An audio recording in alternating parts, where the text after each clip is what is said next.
Proview Network crew, assemble!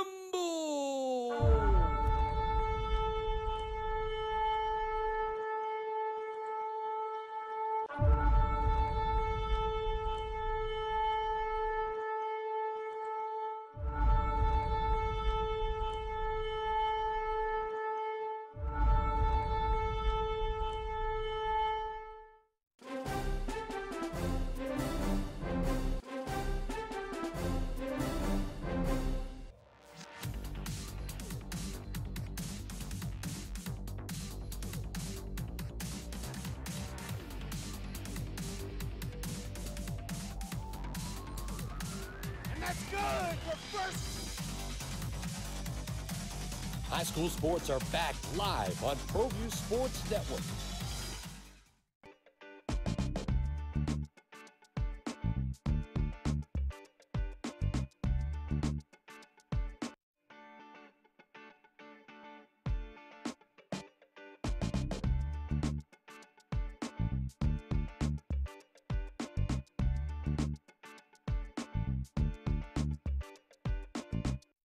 Hey, welcome to the Steve Davis Show. Special guest today is Blair Dunn, running for Attorney General for the Libertarian Party. And Blair, thanks for coming on. Awesome. Thanks for having me. Appreciate it. I tell you, and we're just going to talk about sports a little bit. I mean, you and I have something in common. Is when I think the passion of New Mexico is the sport of basketball. Absolutely. So Absolutely. Talk a little bit about your sports career. Well, you say passion of New Mexico is basketball, and I totally agree with you. Of course, I did go to Artesia, graduated from Artesia. We all know how what the most important sport in Artesia is most of the time, which is football. But 30 state champions? Well, they like to talk about that a little bit. So, but sports is ultimately what is part of what made me who I am and made me able to be a successful attorney and allows me to be able to speak in politics and work as part of a team.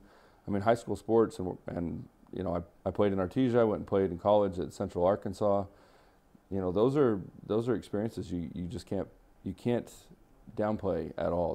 They're just so formative and such a big deal. So that's a big part of who I am is still a college basketball player and a high school basketball player and just a guy that likes to get his back to the basket and back him up. So I just met you last week. I know the name, and I've heard of the family name and all that. I've never, and I really didn't know who you were when you came in, and probably you didn't know who I was probably at the same time. So I guess it works both ways. But talking with you, it just seems like when you play sports in New Mexico, there's always somebody that that you did, and you and I have a common. I'll never live up to his legendary things, but a guy named Bubba Jennings. But you had the opportunity to have him experience him as a coach. And that was awesome. I mean, like you said, that I don't know that anybody ever lives up to the legend of Bubba Jennings, but he really was a really very helpful coach. And ultimately, it was the only reason I think that I really got to play college basketball was he and my freshman coach at Goddard. Both great guys, but I mean, I wouldn't have been able to shoot a basketball worth anything if it hadn't been for Bubba. So, well, you made me make a phone call. I hadn't reached out and talked to Bubba since he was trying to get the New Mexico job when Right. Alfred got when Neil got the coaching job. He called me to see if I had any connections to see if I could help him with it, but. I hadn't reached out, but he's coaching again. So he's down in Peaster, Texas, and right out of north of Weatherford, and he's excited and was talking. And I have to bring this up because as we get older, and I told Bubba, I says, every time I go somewhere, I say I'm from Clovis, and the first person they ask, it's either Bubba or Nelson Franz. Okay, right. It's the first two things that come out, right. And I said, well, no, I kind of was before them a little bit, but I was the first All-American, and you guys are second and third, and right. and I kind of started the legacy of basketball, and kind of like you Sure. come from a football town. Clovis is kind of known for a football town too. So. Right, absolutely.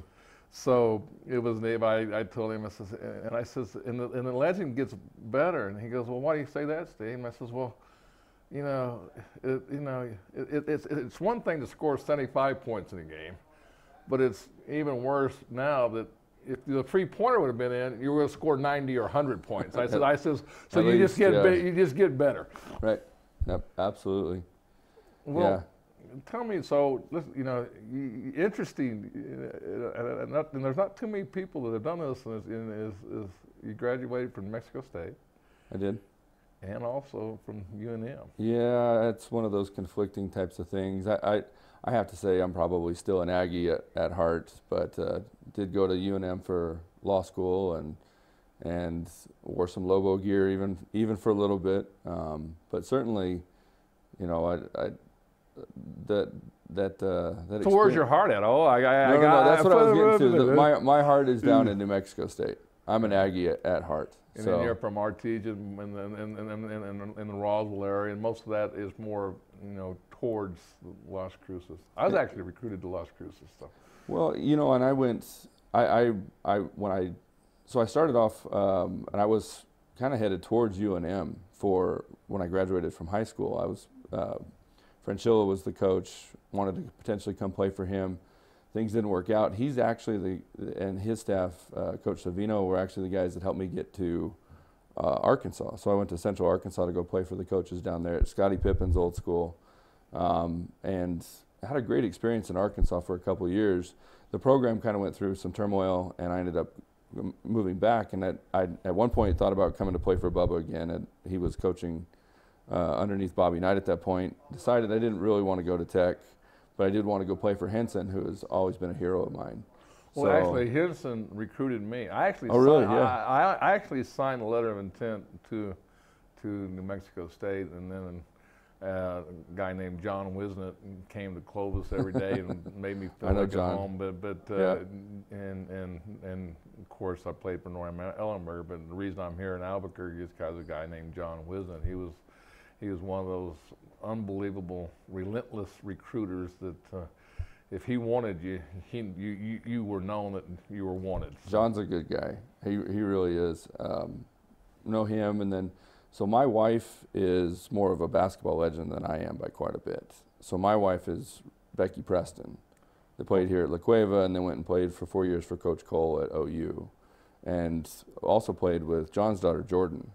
So there's quite a bit of, like you said, it's a close state, and a lot of people know people. And you know what? Because of John, I went to all those games. So I watched your wife. I didn't put the 2 and 2 together. That was the. Yeah. So are you going to put a little pressure on your offspring to be sports like your granddad did you to be a politician? There's certainly I have a daughter right now. She's 5'6". She's 9 years old. So she's supposed to be 6'5", 6'6". So I would imagine that certainly there's going to be. I don't know that we'll have to put the pressure on. It's kind of one of those things. You know this growing up. Everybody else pressures you to play ball of some sort. Right now I can't get her off of her horse, but I think she's going to be an athlete. And yeah, Becky and I, we have some more kids. There's probably going to be some pressure on them. But the one thing I won't do is I won't play Becky one-on-one. We've never played. Not going to. Well, my reputation is intact right now. I'm worried I couldn't beat her. So that's funny. I was just reading, the Title IX. What a great, whoever thought of the Title IX and brought it in is what it's done for the women and actually for the the men. I'm just saying to have that competition and everything. But when I just read this book and they were talking about. In Chicago, the women's varsity would play the C team and the deals, and they would beat them. I mean, it was like they embraced it. It was like something. If you were a freshman and could beat the varsity girls, then you were actually had a chance to make it with the boys. Yeah, there's no doubt that the women, when it get down to it, are more technical, and I certainly wouldn't want to get into a shooting contest with Becky on it. And I think the word is, and I talk this even when I do broadcasts, is the word is fundamentals. They are very fundamentally sound to the point that if you watch them do a free throw, it's just fundamentally text. Whereas you watch men, and it's one of the lost arts probably in high school sports and is the free throw. People don't practice it, and they don't take it as serious as they did when you and I played. Right. Unless you're playing for Bubba Jennings, and I'm betting that his players shoot a lot of free throws, because I remember shooting free throws forever in practice with him. So it was one of those constant things. And I remember watching. He used to make us run until he missed a free throw. I remember doing that several times. And you're still here. And I'm still not running. I mean, Bubba missed. And it could only be because he just got tired of watching us run, not because he ever was going to miss. So yeah, absolutely. And real quickly, I'd like to bring up your high school, that little clip that we have there, if we could, Josh, and kind of give you some reminiscences of you getting up and down the court. I mean, you. So when I did get recruited, it wasn't for my shooting. Imagine that. But it was for my shot blocking. And your for defense. My defense. And I always loved playing defense more than I did offense. In fact, if you just let me stay on the defensive end of the floor and block shots all day, I'd have been as happy as you could be. That was my favorite thing to do, was to hang out and play defense and block shots. That was what I really liked to do. So. Blair, we're going to go to the Dream Style Top 10 Plays of the Week and come back and talk a little about your political career. Sounds good.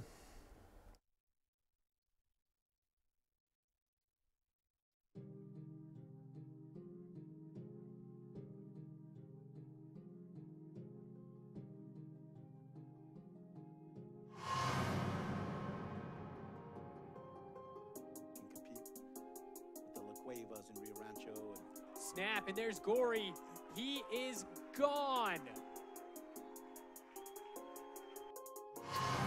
was a second score.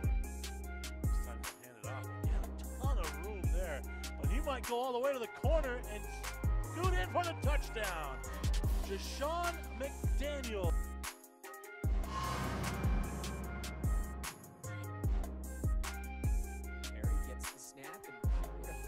Coming his way, but that was by design. It's the halfback screen, and Gorey is gone.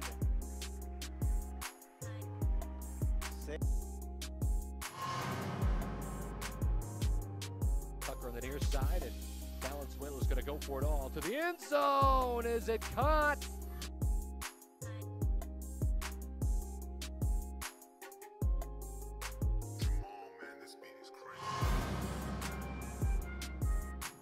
Pistol, and it is a handoff again, and it's Carrasco, and he broke it this time. Shot out of a cannon and into the end zone. Touchdown.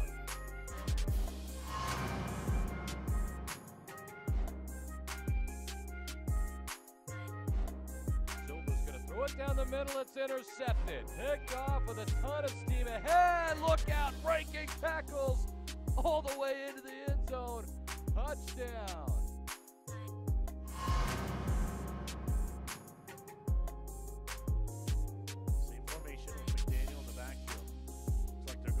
Here they are up the middle of the field. Messenger's wide open, and he makes the catch across the 40 to the 30. He's got one more man to beat, and he's going to the house. Touchdown, Vikings.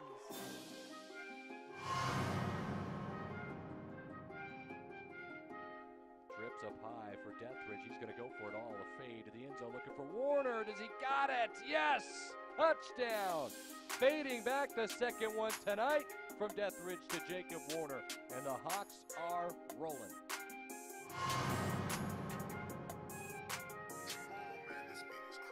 Snap, now Petty, crossing route over the middle, it's caught. There's Trey Dudon, breaks two tackles, Whoa. He's still going. That's gonna be on the top 10 plays of the week. That was...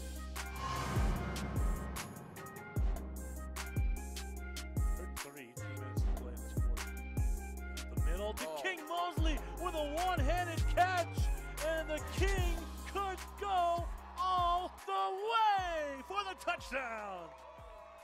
Now that's definitely.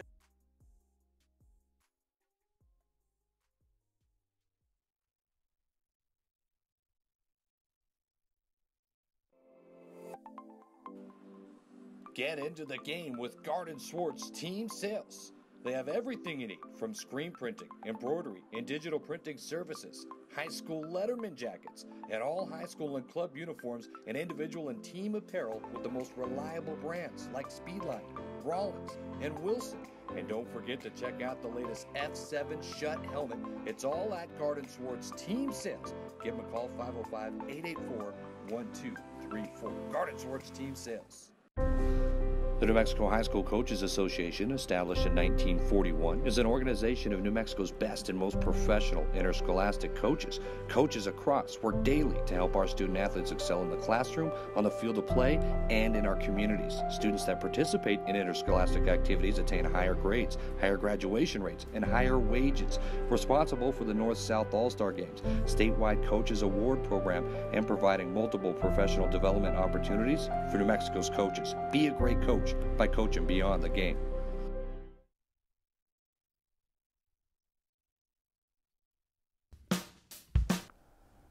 Hey, welcome back to the Steve Davis Show. We got Blair Dunn running for the Attorney General for the Libertarian Party, and help me out. I mean, you know, you're the Libertarian Party. Well, you know, kind of it's.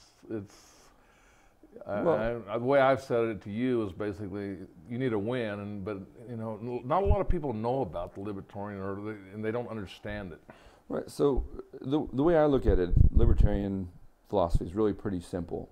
It's that if you do what you need to do for your life, and as long as what you're doing, what you're consuming, you know, who you marry, all those kinds of things, as long as what you're doing doesn't hurt anybody else, it's not my business, it's not your business, and it's certainly not the government's business. That's really at its core the libertarian philosophy is that it's just this belief in liberty and a belief that the Constitution sets out that you should be allowed to live your life with the maximum amount of freedom that you possibly can have, as long as what you're doing doesn't hurt somebody else.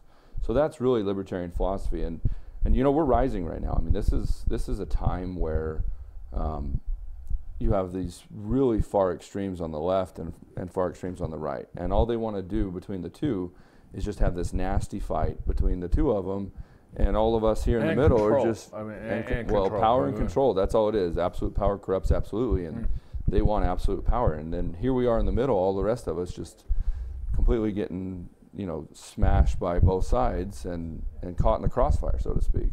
And so libertarians really are that down the middle.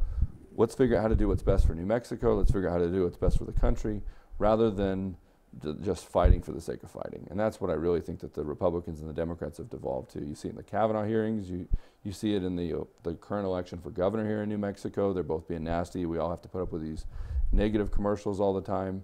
And I think there are real problems when you concentrate power. I think, you know, Gary was on the show. He pointed out that George Washington said that if this country ever devolves into parties, that we're done for. Well, John Adams also said that if we went to a two-party system, that it would lead to the fall of the republic, and that's where we are. We've devolved into these political parties, and it's tribalistic. Everybody wants to fight with each other, and they want to go back and forth, and it's all about which tribe you're in, and not about what's best for everybody and reaching compromise. And so libertarians really do want to get to that middle. In the beginning, it was. I'm looking for if I'm a Democrat or a Republican. You know, I'm looking. It was like you were just.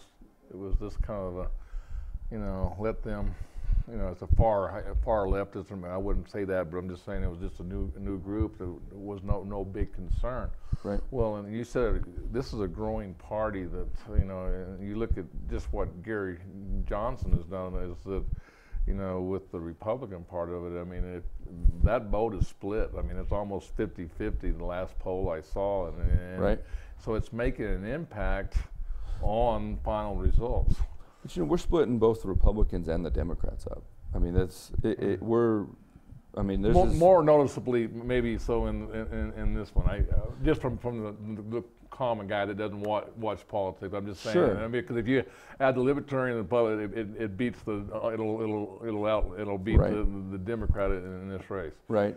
But you look at the Albuquerque Journal had an article over the weekend, and it said that since 2016 to now, there have been, of the new registrations, the new voter registrations, 54% of them are independent, decline to state, libertarian, Green Party, not Republican or Democrat. And I especially think with the millennials, which thankfully I'm not one of those guys, not to bag on the millennials too much, but the millennials and then the generation that's coming after them, the Z generation, they're not joining political parties. They don't have that mentality. It's more of an a la carte, let's get the best person for the job rather than an R or a D or even an L. I don't think that the Libertarian Party right now is filling a vacuum where the American public that's already voting is feeling like they don't like either of the two big options that were on the table. But in the future, I don't see that political parties are going to have near the impact. I don't think that the Libertarian Party is going to somehow become, this big major party.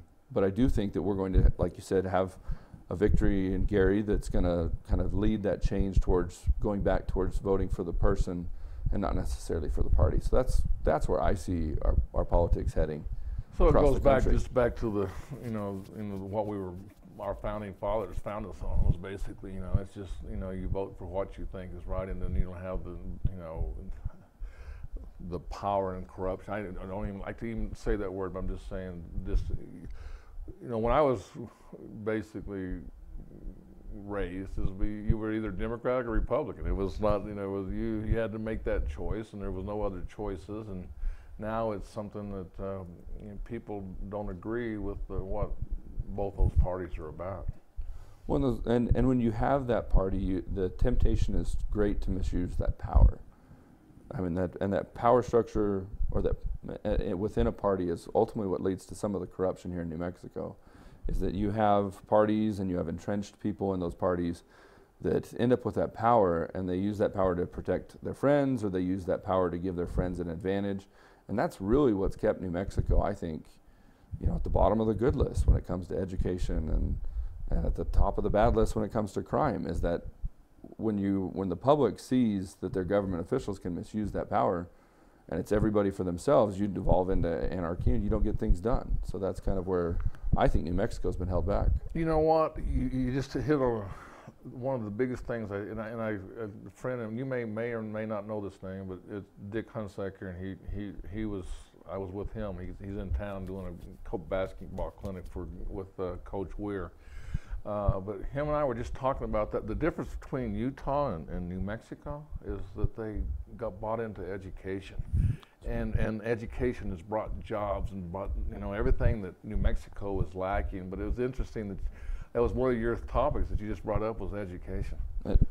And within that education, an education system that fits our culture here in New Mexico. I mean, you and I come from a sports culture. That's an important part of our education in New Mexico. But I don't know that we stress that enough, and we don't stress, dealing with the trades and giving people opportunities to have jobs.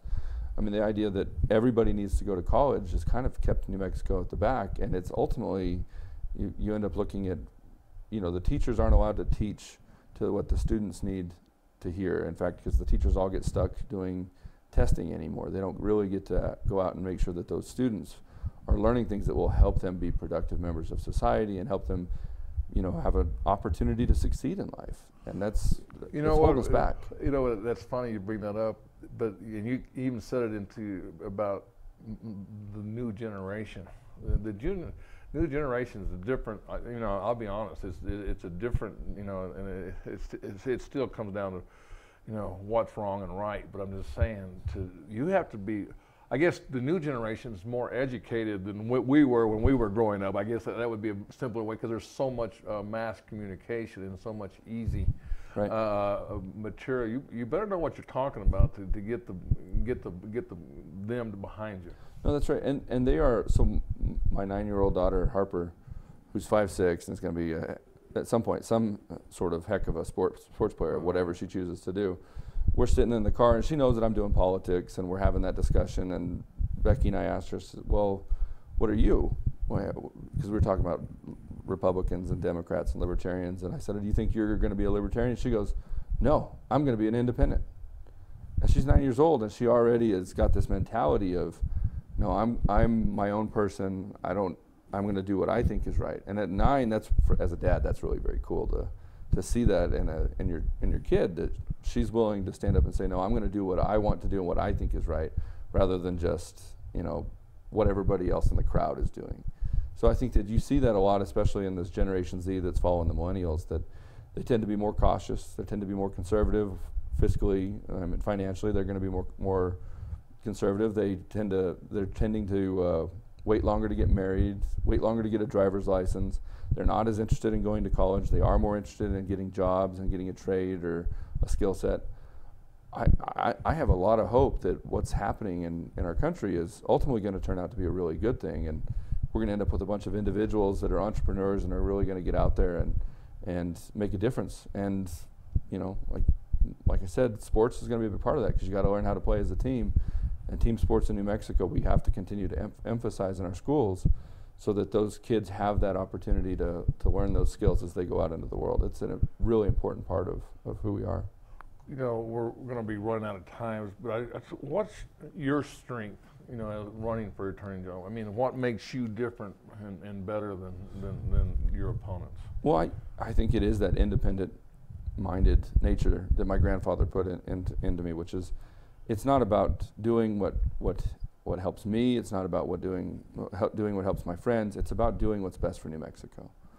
And I think that transparency and that independence, especially in an attorney general, because your attorney general is supposed to be the guy that holds the government to account, that makes the government follow the law, not the guy that's really out there prosecuting crime. That's certainly a component of the AG's race, and that's what my two opponents in the race are focused on, is that, well, they're tough on crime. Tough on crime is good, but we have a bunch of really good DAs in this state that prosecute crime. We need an attorney general that will make the government follow the law, and that's been absent for quite a while. Our government tends to get away with breaking the law, while the average citizens have to worry about getting in trouble.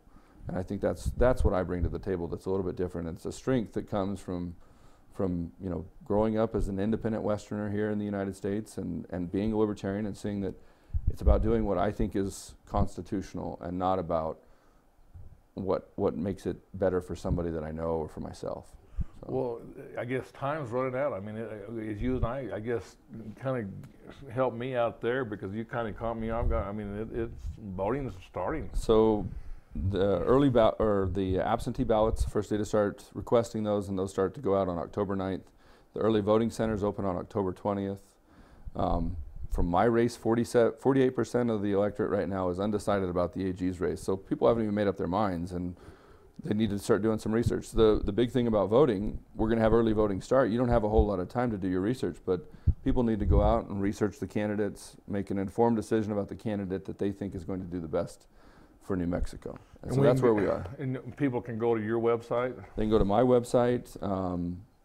And I really would go to all the websites and just see what all the people are. Your voting is your voice, and it's your opportunity to make real change in the world, and you need to make a smart decision, and that means doing some research and knowing what you're voting for. So, quick story on your granddad, real quick. Okay. Say it. So, my granddad absolutely. One of my favorite memories is with him on the apple farm down south, walking along, irrigating, and showing me how he took care of our water and our resources. And he told me at that point, and I was 3 or 4 at that point, then 5 and 6 as we grew up, you need to absolutely take care of things. Well, he wrote me a time capsule letter that was supposed to be opened on my 21st birthday. We didn't find it on my 21st birthday. We found it when he passed away. But I got to open it up, and in that, it was that same letter saying, this is what you need to do. You need to go out and you need to take care of New Mexico and help provide for the citizens, that our resources are our human resources and our natural resources. And he was never one to leave things to chance. He pounded it into my head. That's our responsibility as a citizen. It's my responsibility as his grandson to carry that legacy forward of taking care of New Mexico and doing what's best for New Mexico. So. That's how I end up sitting here doing politics, is that it's his fault. So. Hey Blair, thanks for coming on the Steve Davis Show. But hey, and thanks, good luck to you, and it was a great pleasure just to get to hang out with you. Absolutely, I appreciate it.